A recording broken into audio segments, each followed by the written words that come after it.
Hey folks, in this interview, I have the opportunity to sit down again with my friend, Mr. Randal Ford. He's got a new book out there called Good Dog.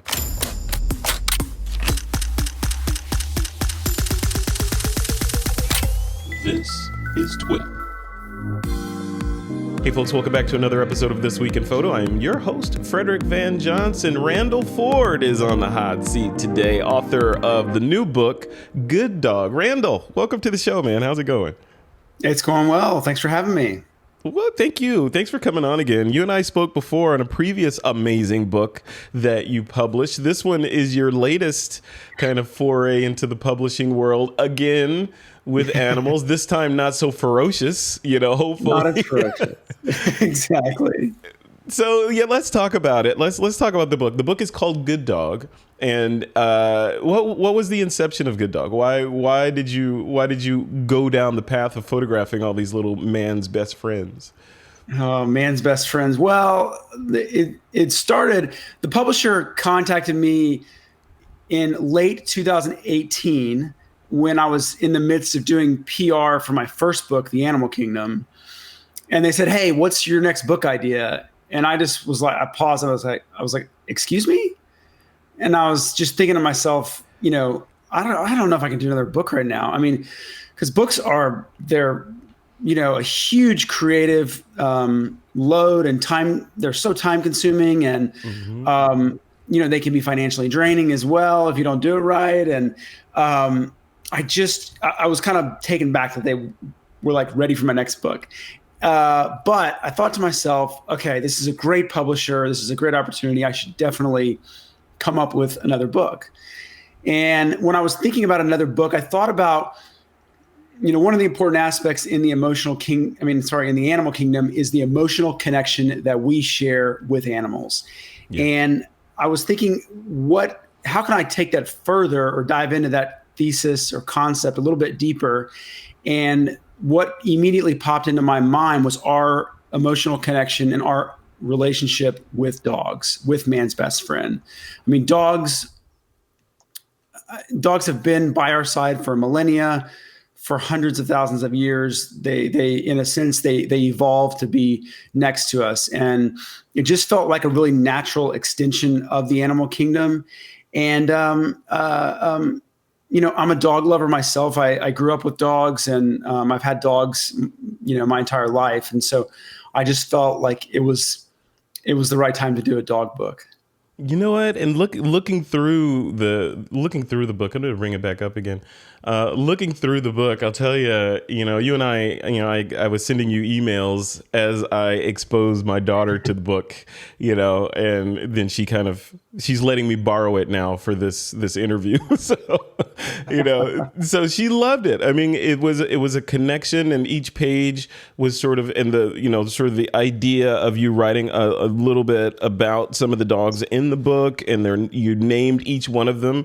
For a 7-year-old, it was an exercise in trying to pronounce each dog's name and kind of thinking about the personality of the dogs. Can you take us through that a little bit? I mean, I imagine each one of these little people has a different personality and presented different challenges. Can you talk to that a little bit? Sure. Well, little people is a great way to put it. I haven't heard that, but I really like that, because dogs, in a sense, are so humanized by us and such an integral part of us that they become our little people.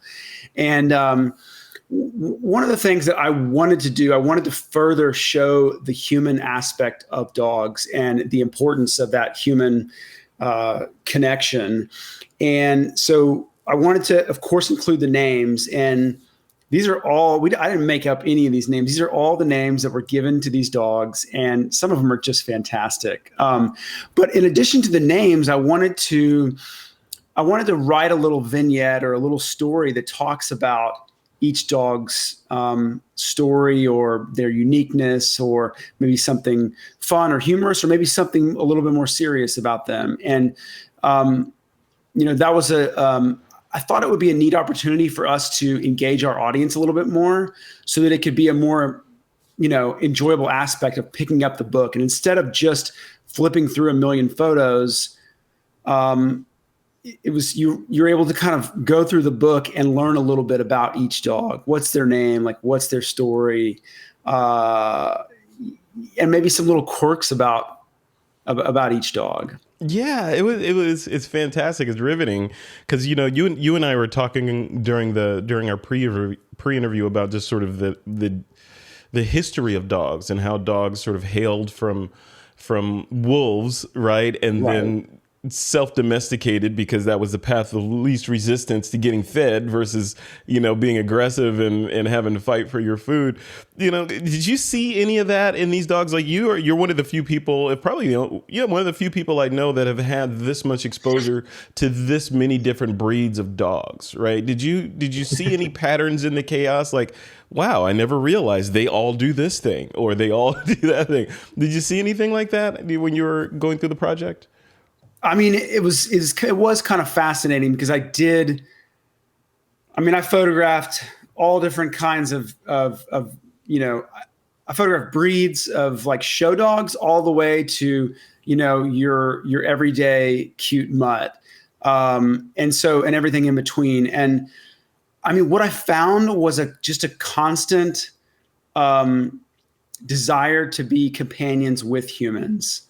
And that's one of the things that's so fascinating about dogs is I believe they're the only creature in the animal kingdom that seeks out human companionship. Now, some cat lovers may argue otherwise, but dogs like you said, they sort of self-domesticated themselves because by being around us, they got fed, and the friendly and docile ones were, they hung around people. And, but to answer your question a little more specifically, that level of companionship was consistent throughout. And there's another thing that I guess would be consistent with my thoughts around an emotional connection is there's something that happens when we look into the eyes of an animal, especially when we look into the eyes of a dog, that we feel something emotionally, internally, something. It just strikes a chord with us, and I think we get a glimpse of their soul. At the same time, I feel like we see a reflection of ourselves. And one of the things, or I guess in addition to that, going along the lines of a reflection of ourselves that we're seeing in these dogs. I mean, so many dogs that I've met, they have these traits that their owners have as well. Yeah. If they could be quirky traits, they could be humorous traits, whatever. But and sometimes we even look like our dogs. I swear, it's kind of funny. Did you see that when the owners are showing up with these dogs, for the photo shoots, where you're like, okay, I get it. Yeah, that person looks like this dog. Well, a lot of times with the dog breeds, you'll see that happen. Yeah. So like somebody comes in with a poodle and they're totally styled up as well. You've got this poodle that has this like coiffed hair, and I've got one in the book that even has hair that's dyed pink, and so the owner comes in and they've got their hair dyed pink, or it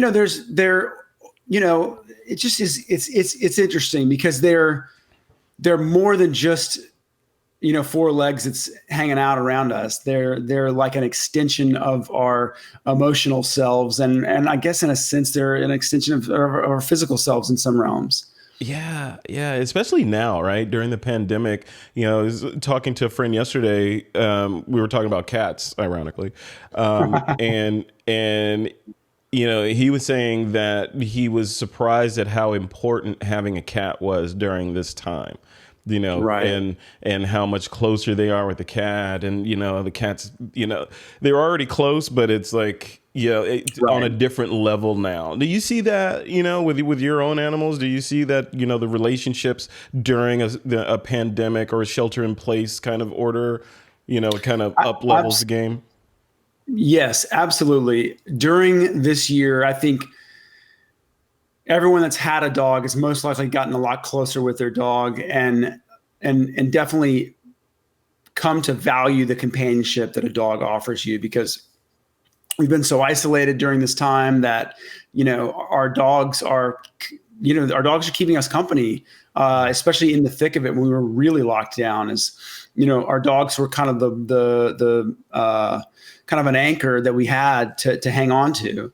And it's been, I've heard lots of stories throughout the last few months from dog owners about how their dogs were, such a great part of them, a strong part of them getting through all this.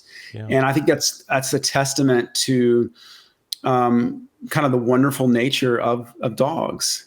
Yeah. And I mean, as a family, we've gotten closer so I have a 2-year-old Labradoodle that's like 25-ish pounds, and then we got a quarantine cat that a friend found on the streets of Houston. So we've got a cat and we've got a dog, and definitely have gotten closer with both, and it's also been great for our kids as well and for their well-being. I mean, just to have that little companion hanging out around the house. And some of dogs, and some of these dogs are very big companions too, like a Bernese Mountain Dog or a Great Dane. I mean, that's another thing that's kind of fascinating when you think about dogs visually, since we're talking, photography here. When you think about dogs from like, a little pug all the way up to a Great Dane, or even a Tibetan Mastiff, which I have a puppy in the book it's like 150 pounds. It's just fascinating that dogs are we've got such a broad range of different types of dogs, and that they all descended from wolves. Isn't that crazy? That just wild. That's wild. Because your book hammers it home, because and I'm looking down into the left because I have the book in front of me. But the diversity of the different breeds that all came from a single organism, right? And exactly. And how that came about, and a lot of it, most of it, I mean, you're the expert on this, and most of that diversity in the breeds comes from humans, right? Saying, hey, I need a dog that's good at this. I need a dog that can smell good, Bloodhound. I need a dog that is more docile, that can just sit at home and not be aggressive. Humans did that, right? We created the whole world, and the diversity and the selection, right? To the best of my knowledge, yes. And I know, the process of that was certainly controversial, and I'm sure in ways was not as humane as we'd like it. Right. But one of the things when we were talking about just wolves a second ago and how the importance of eyes are to us, kind of seeing kind of the soul of our dog when they look into our eyes, and vice versa. I have a wolf at the at the front of my book, just a couple pages in, because I talk about the evolution of dogs. And so I wanted to capture this portrait of a wolf. And it's this white wolf, and he's got kind of these golden yellow eyes. And while I love that photograph and I love the wolf's eyes, this could be a bias, but I almost see a blankness in the wolf's eyes. Whereas if I flip down a couple other pages, yeah, that one. Right? I mean, there's an intensity there, of course, but then when I flip over a couple pages and see, like the husky Aussie doodle with blue eyes, it's like got his head cocked and he's got these big circular eyes looking right at you.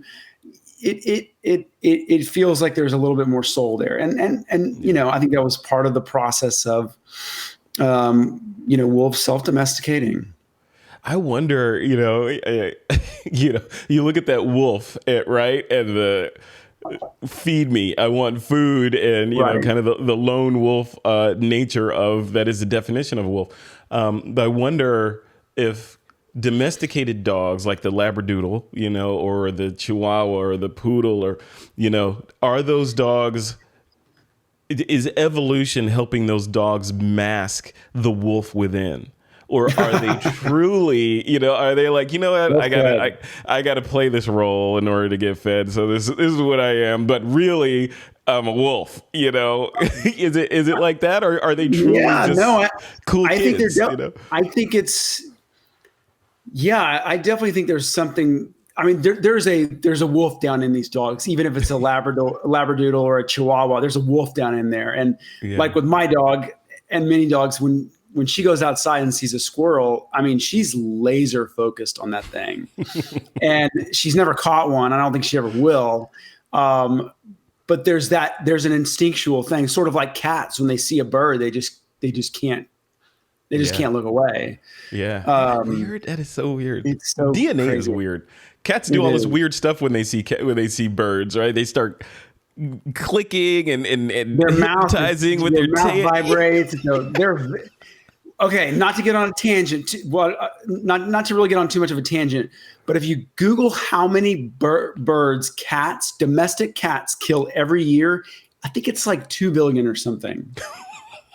I mean, they're vicious little creatures. I mean, that's the thing, right? I'm saying we have cats, and I love cats, but I mean,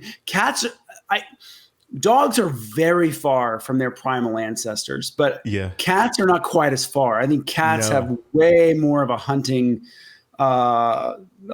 soul and spirit from their ancestors that's still intact. All you got to do is grab your cat by the head and wrestle with it and watch it try to claw and disembowel you. We can really pick our cat up. Yeah, totally. They're designed to grab and disembowel. That's what they do. Exactly. But you got to love them. You love cats. Yeah.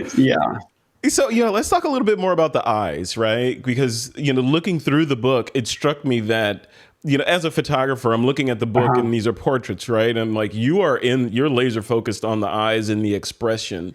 Was it a lot of work getting the perfect expression from each one of these dogs? Yeah, it was a lot of work getting the perfect expression. And, I'm as a photographer, I'm rooted in portraiture. That was my first love of photography. Mm-hmm. And so, I'm at the heart of what I do. I'm a portrait photographer. And so I really wanted that to be part of my first book and then part of this book as well. And, I can't just say that dogs, have to, I can't just, like a human being, it's like, hey, look right here at the camera. And they're like, okay, I'm looking right here at the camera. Yeah. Dogs, you can't do that. It doesn't work that way. So you have some tricks. So what I do a few things. I work with a trainer in studio. And so the trainer or two trainers is next to me. And they are, so I got like one that's helping the dog stay put in its spot, in its place. And then another is standing next to me, usually with a little piece of food over my camera. And the idea is that if we can get the dog to look right at my camera, and then we can capture that soulful portrait. And the way to do that is to get the dog engaged in the food and then put the food almost literally on top of my lens. Mm-hmm. And so it kind of takes a village to make that happen. And it also takes a trained dog.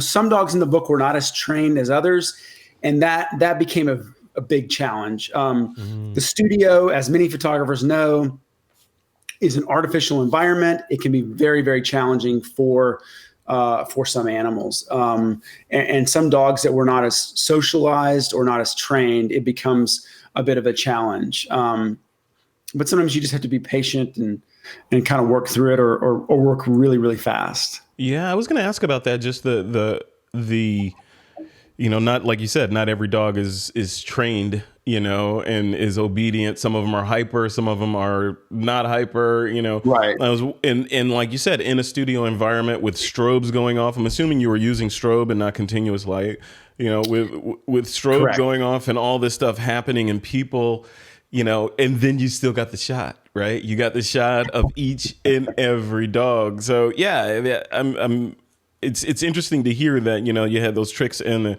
a village behind you helping you capture the shot.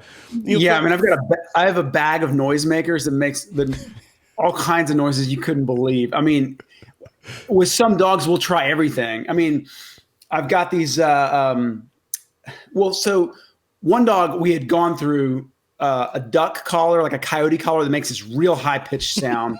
Yeah. That usually works pretty great with all dogs. We've tried iPhone apps, which the iPhone speakers are not quite loud enough, or like acute, so to speak.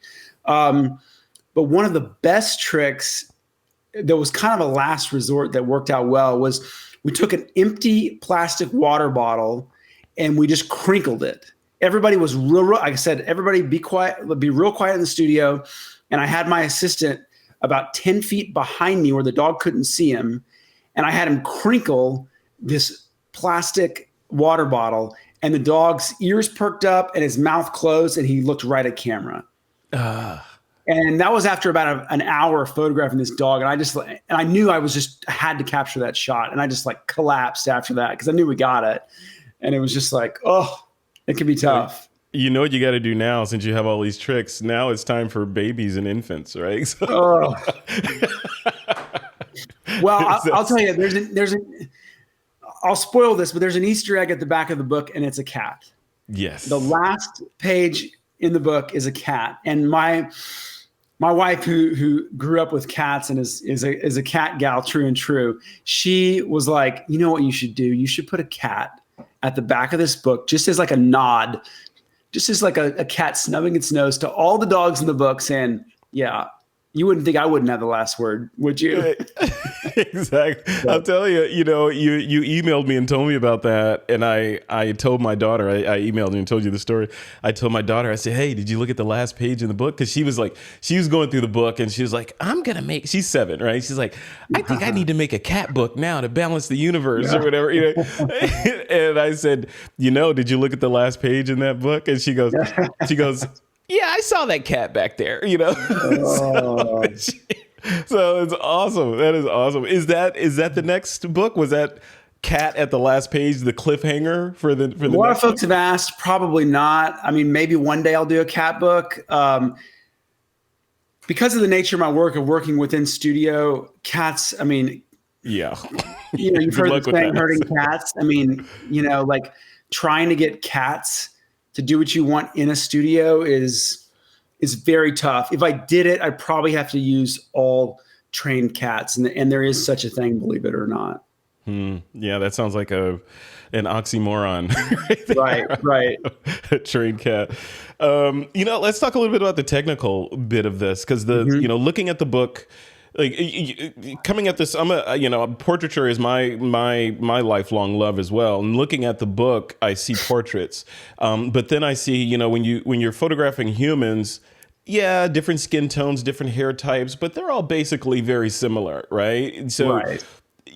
Dogs, however, they're all different face types, different hair types, different colors of hair, different luminance on the hair.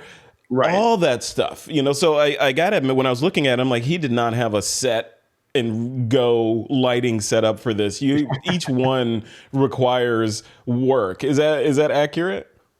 Yes, it's accurate. I mean, I had like a base lighting that I would fine tune based on each animal's, like the shape of their head, the lightness or the darkness of their coat. Or if I was photographing them on a black or a white background. So like I usually had 2 setups in the studio. So one on a white background and one on a black background. Mm-hmm. And typically the one on the black background was a little bit more moody, a little bit darker aesthetic. And then one that I could kind of bounce back from, after working on the white background for a while, which is more high key, a little bit more kind of fashiony, where you've got this kind of octabank, over the lens, like 3/4 pointing down at the subject, the dogs. And so I was using strobes as well to capture any emotion, any, flicks of the eyes, because,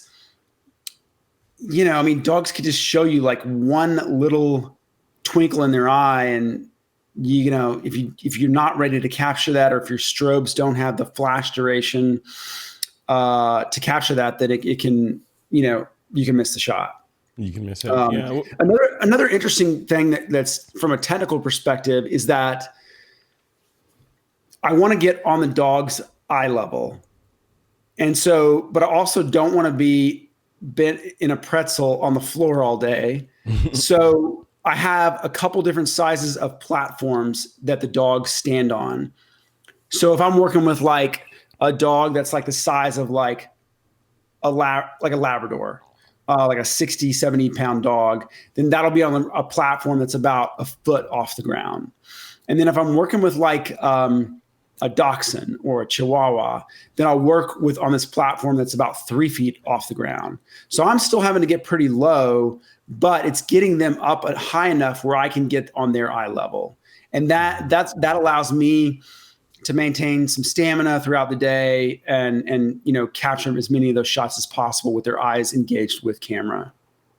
What does it look like on the the time per dog? Were you scheduling like a dog in the morning, dog in the afternoon, for these particular projects on a particular day of the week that you set aside for this project? Or was it, you know what, I'm going to get all these done every day back to back for the next 2 months. I'm going to shoot. How did that part work? Okay. So because this was a follow-up book to my first book, and it was like a produced book that I had a deadline for, I knew that I needed to be as efficient as possible with my time. And so what I did was I worked with a production coordinator, and we scheduled all the dogs and all the cities out a few months in advance. So how it went was I did like 5 days in Austin, then I did 5 days in Dallas, and then I did like 5 days in Los Angeles. Okay. And so and that was over the course of like a month. So I had, it wasn't nonstop, so I had some days off, but it was pretty condensed to photograph, to create a book in almost a month. Wow. So, and I mean, I guess that's the ad photographer in me that wants to work, efficiently and quickly and, make the most out of time and expenses. But then to get a little more granular, once I got them in studio, some dogs I could photograph for like 30 to 45 minutes. Some dogs were like 5 minutes and then they're done. And some are so socialized that they get used to the strobes and the noises that they're just like over it in like a few minutes and like, I'm not going to perk my ears up for you. Like I'm too cool in this environment. I'm fine. So each dog has their own challenges, and because I had a team with me, it was helpful because we learned as we went too. I mean, it wasn't all like it didn't happen overnight either. So yeah, that is really surprising to know that you did this entire book in such a condensed amount of time, because when you look at the book, it feels like you've been working on it for a long time, right? And it Right. Finally it came together, but you went in like the Marines and got this thing done and did it Totally. excellently. Were you doing all the post-processing and all the editing and selections of the final images, or were you working with a team on that? So I was working with Pentagram Design here in Austin. They actually have design offices all over the world. But they did the base design of the book, and then Rizzoli, my publisher, approves the design. But I make the initial edit selections of the dogs, and then I work with a retoucher that helps me fine tune the background. So it helps me to get a great mask around the exterior of the dog so that I can work without affecting the background further. Mm-hmm. And then once I have that mask from my retoucher, then I can go in and make, little color adjustments here and there, do little bits of like dodging and burning and polishing. So it became a pretty efficient process. But it was still a lot of dogs to go through and retouch, man. Whew.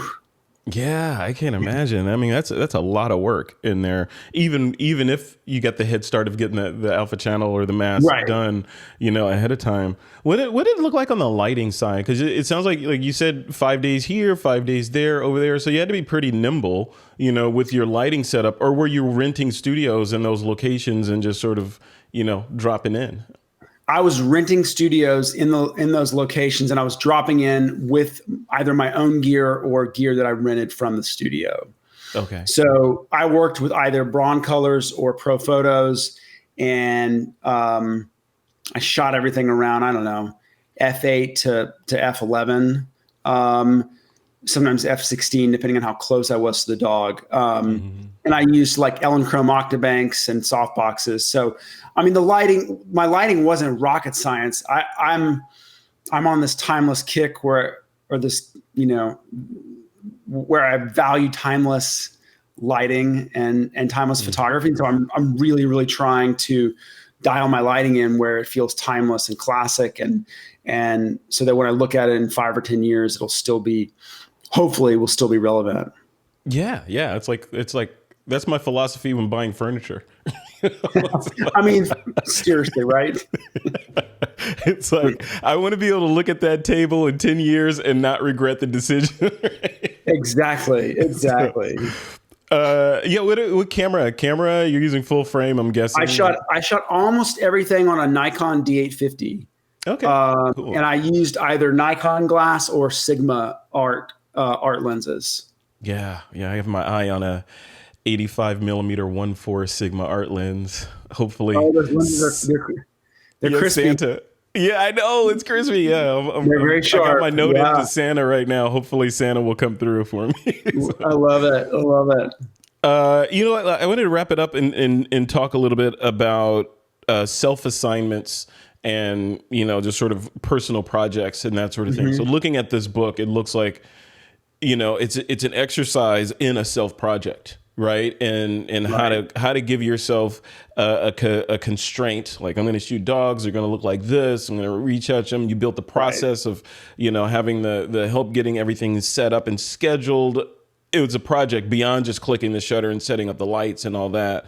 Can you talk to the importance of that for the folks that are watching this? And, a lot of the photographers I know, myself included to some degree, it's kind of like rudderless in a lot of ways. Like, I have all this great gear, I got great lenses, and it's mocking me every day because I'm not going out and shooting. But then going out and shooting, you feel like, okay, there's the bridge, or there's some clouds, and there's this, and there's a pretty girl, How do you constrain yourself, and how were you able to kind of, or can you talk to that, the importance of constraints? Because you've done it over and over, like the Animal Kingdom with this book and whatever's next.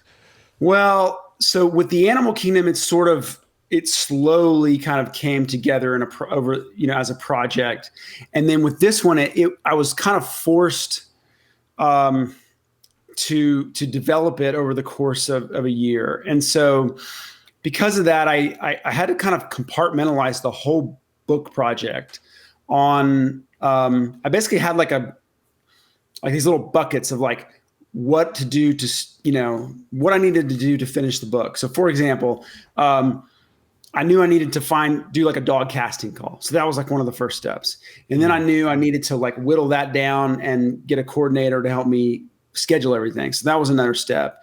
And so I just broke it down. I think it's, maybe a strength of mine is breaking things down into actionable steps. And I think as photographers, that's something that we need to do more often, making these little incremental changes or steps forward so that when we look back in a year, we've got this project that we've worked on that's substantial. So it was a matter of compartmentalizing and just kind of like, chipping off a little bit here, a little bit there, and slowly but surely it would come together. It's like the old adage of how do you eat an elephant, right? One bite at a time. Right? Exactly. Yeah, totally. I mean, it's just just chipping away slowly. Yeah, I love that. And then you at the end of the road, you have a body of work that looks spot on and polished and ready to go. Last question. Looking through the book, you got to have a favorite, or was the favorite the dog that's on the cover? Like, who is your favorite dog out of all of these dogs? All right. So when I was photographing the dog on the cover, which is this Australian Shepherd with these orange streaks and these bright blue eyes. And when I was photographing this dog, I thought to myself, like, immediately, and I had photographed maybe 30 or 40 dogs already. And I was like, this might be the cover dog, because it felt striking, like the tiger, which was the cover of my first book. And so I wanted to have something somewhat cohesive with that first book. And so in that regard, it really struck me as a potential candidate and thus became a favorite in the book. But if I can flip through this real quick, I can show you another. Can I flip through this? Yeah, Oh yeah. go for Okay. it. Yeah, for sure. This is one of my favorites in the book, this Bloodhound that just had these amazing rolls. And Bloodhounds, when they show a Bloodhound, the owner will kind of grab because they got all this like, excess skin that's real floppy and pliable. And the owner will take this like chunk of excess skin and then kind of like push it down on their forehead, which kind of covers their eyes up and crinkles their whole face. And that's what made this shot so unique and I think wonderful. There are so many in their own kind of unique manner. But then, earlier we were talking about the sweet dog eyes, and this is one that just, when you look at this dog, which is a husky Aussie poodle mix, it's like what's not to love there. I know. Look at that face.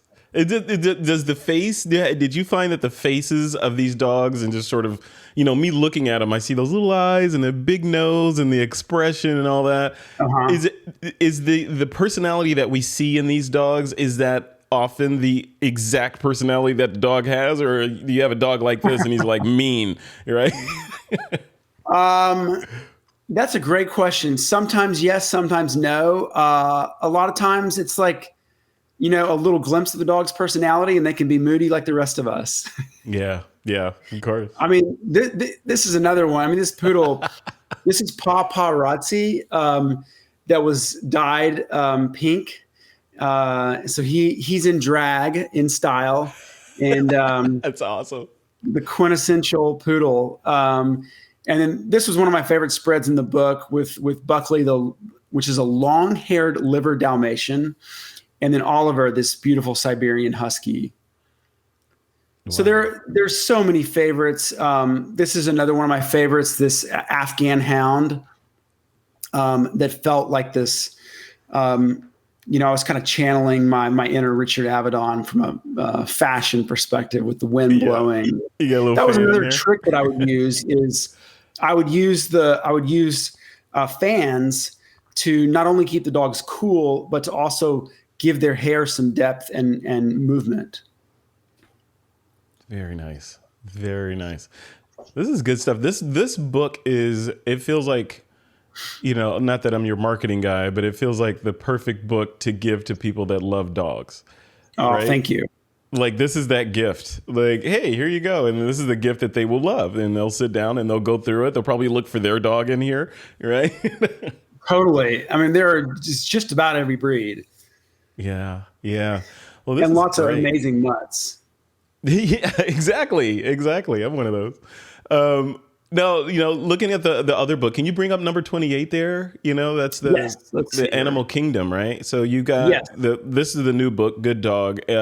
Talk about the previous one a little bit, because that book is also equally amazing. Well, thank you. So that was my first book, and that's a book of portraits of, I think, 150 portraits of animals, all different kinds of animals, not just wild animals or like tigers and lions and bears, but cows, horses, wolves, chickens, ducklings, kind of the whole gamut, but all with the intention of creating portraits of each animal. And many with the intention of capturing their eyes on camera. Yep. That's the portraiture. That's a portraitist in you, capturing those eyes on camera. This is fantastic, man. So these are the same. So one of the things that we wanted to do is with the designer and with the publisher, these are the exact same size book. The background, the light background gray is the exact tonality in each one. And so we wanted to kind of make it like a little package deal so that, hopefully people could, collect them. Absolutely. Well, things have to be in threes, though, Randal. Come on, you got. I know. I'm working on the thought process of what that third book is.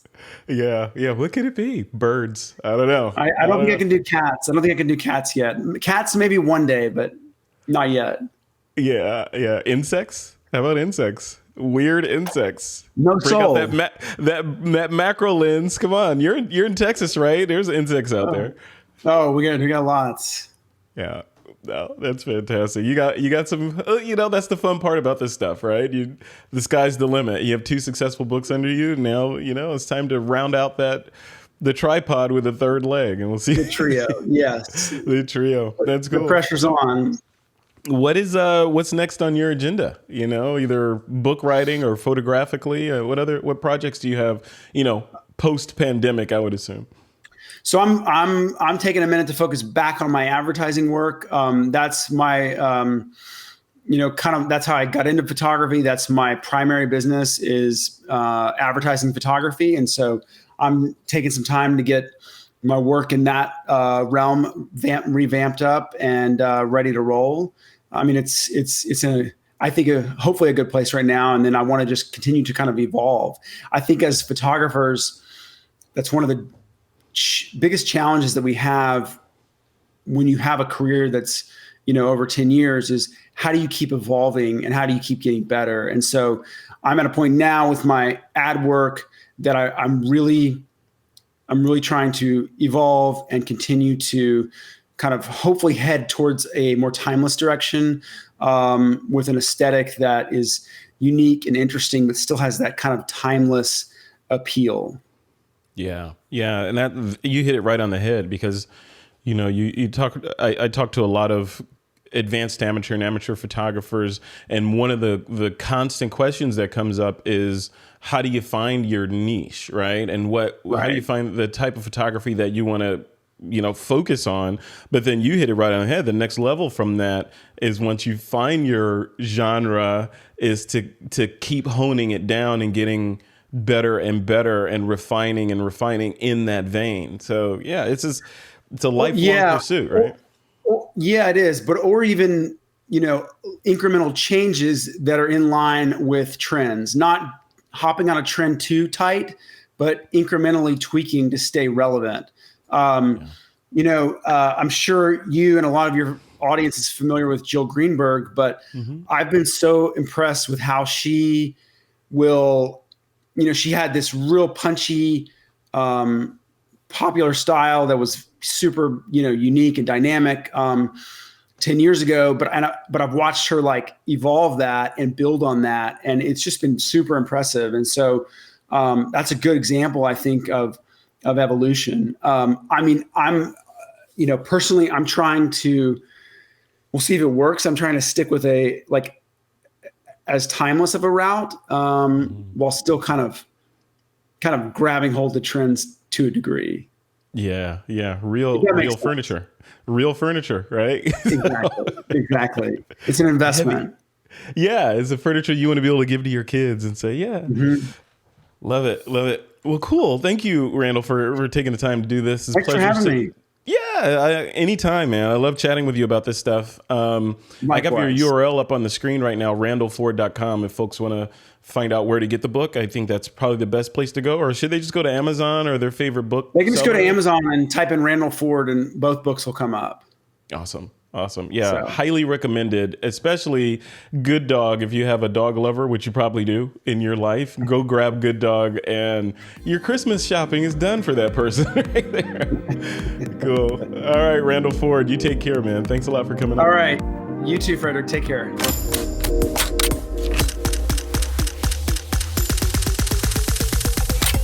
This is TWiP.